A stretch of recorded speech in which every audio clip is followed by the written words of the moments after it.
Hello everyone. भाई आज सुबह सुबह मैंने सबसे पहले चाय पी और उसके बाद मैंने जुट गई थी अपनी अलमारी को सही करने के लिए, क्योंकि भाई अलमारी में इतना ज़्यादा कपड़ा भरा हुआ था कि बिल्कुल भी जगह नहीं बची थी कुछ और कपड़े भी उसमें आ जाएं।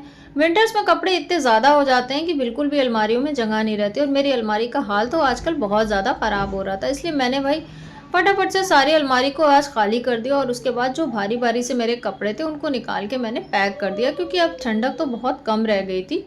इस वजह से मैंने भाई सारे कपड़े अब निकाल कर पैक कर दिए थे, और जो थोड़े से हल्की ठंड वाले कपड़े थे वो ही सिर्फ बाहर रखे थे। भाई 2-3 घंटे की मेहनत के बाद मैंने सारे कपड़े अलग अलग कर लिए थे और अलमारी को अपनी एकदम साफ कर लिया था। उसके बाद मैं गई किचन में बनाने के लिए खाना। अरहर की दाल चावल बनाया और साथ में बनाई है टमाटर की चटनी। भाई ये चटनी बहुत ज़्यादा मज़े की लगती है, चाहे आप दाल चावल से खाएं या फिर खिचड़ी के साथ, दोनों के साथ ही ये चटनी बहुत ज़्यादा मज़ेदार होती है। हो रहा था भाई खाने का टाइम और काफ़ी लेट हो गया था, इस वजह से हमने जल्दी जल्दी से खाया खाना, क्योंकि आज हमें जाना था थोड़ा सा अम्मी की तरफ। काफ़ी दिन से हम उनकी तरफ गए नहीं थे और बच्चे भी काफ़ी दिनों से नन्ना से नहीं मिले थे, इसलिए सोचा चलो भाई आज बच्चों को भी मिलवा के लाते हैं। इसलिए हम 1-2 घंटे के लिए अम्मी की तरफ जा रहे थे। भाई आज हम जब अम्मी की तरफ घर के लिए निकले तो रास्ते में काफ़ी जाम हमको मिला, और आधा घंटा तो हमारा सिर्फ जाम में ही बर्बाद हो गया। खैर काफ़ी देर के बाद हम इनकी नन्ना के घर पहुंच गए और बच्चे मस्त हो गए अपनी मामी और नन्ना के साथ खेलने में।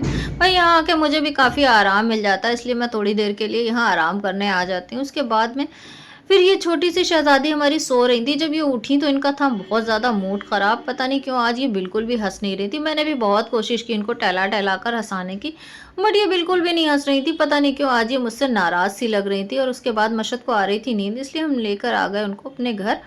भाई रास्ते में मशद रिक्शे पे सो गए थे और थोड़ी दूर रिक्शा आगे चला था। जब हम घर के पास पहुँचने ही वाले थे तो हमारे रिक्शे को रोक दिया गया, क्योंकि आगे चल रही थी असदुद्दीन ओवैसी साहब की मीटिंग।